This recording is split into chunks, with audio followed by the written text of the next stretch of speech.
I'm sitting here with James Fairey, Production Director of CBS Radio Atlanta. Thanks for coming out and talking to the students today. Thanks for having me. It was a lot of fun. Really good questions. Great.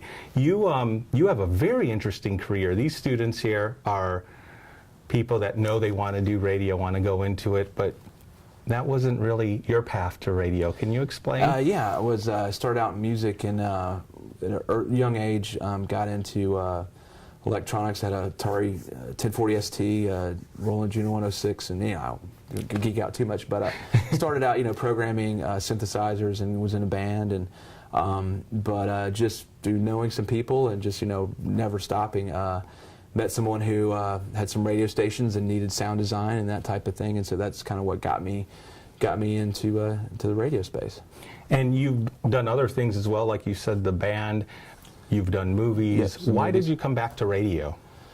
Well, I was only away from radio for about a year. I was with Susquehanna Pfaltzgraff 99X for 8 years, and had been doing it for a while, and thought, with Pro Tools and all the equipment out there, that I could try my hand at doing full features, and which I did, and it was a lot of fun. But radio's just in my blood, and voiceovers and sound design and all that, and just and also too, I like the interaction of the station and the energy of it and all that was a big attraction for me.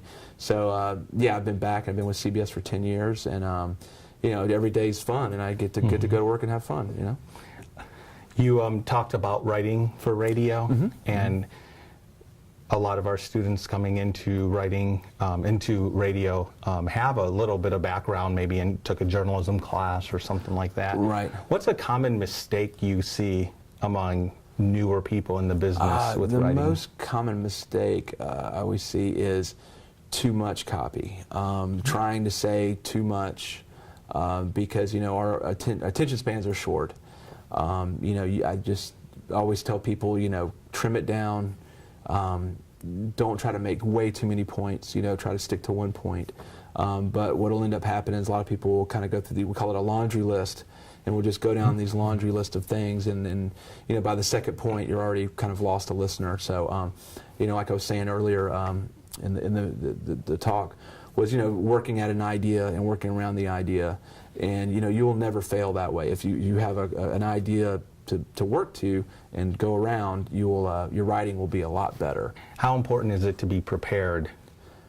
Extremely important, because when you're working with a client, I mean there's no time to say well or you've got to be on it, and clients know too when you sit in the studio with them and they're spending their hard money and trying to get their dream, their business, or get that out there and make it better. That's the reason they're there.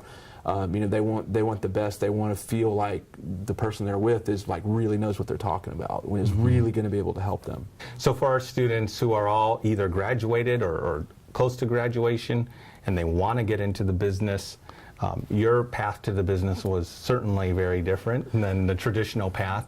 What piece of advice can you give them? Advice: never stop. Always, listen to that inner passion. If you know if you've got it, and it won't let you stop. It's something that you'll always think about. I mean, you watch TV or the internet or anything. You're constantly thinking of ideas and constantly, and those people know who they are. You know who you are. It's a day in and day out, doing it, and then what you'll find out in a year, 2 years, you become very good, and you become, you learn, you make mistakes, you learn from those mistakes. But the thing is, you never stop.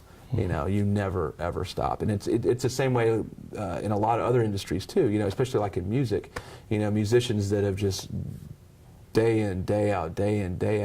Nothing may happen or nothing may happen the first 6 months, the first year, but the only way things do happen is if you just stay at it. Great. Anything. Well, thank you so much for talking to our students today and visiting the Radio Institute. Appreciate it. Thanks so much. All right.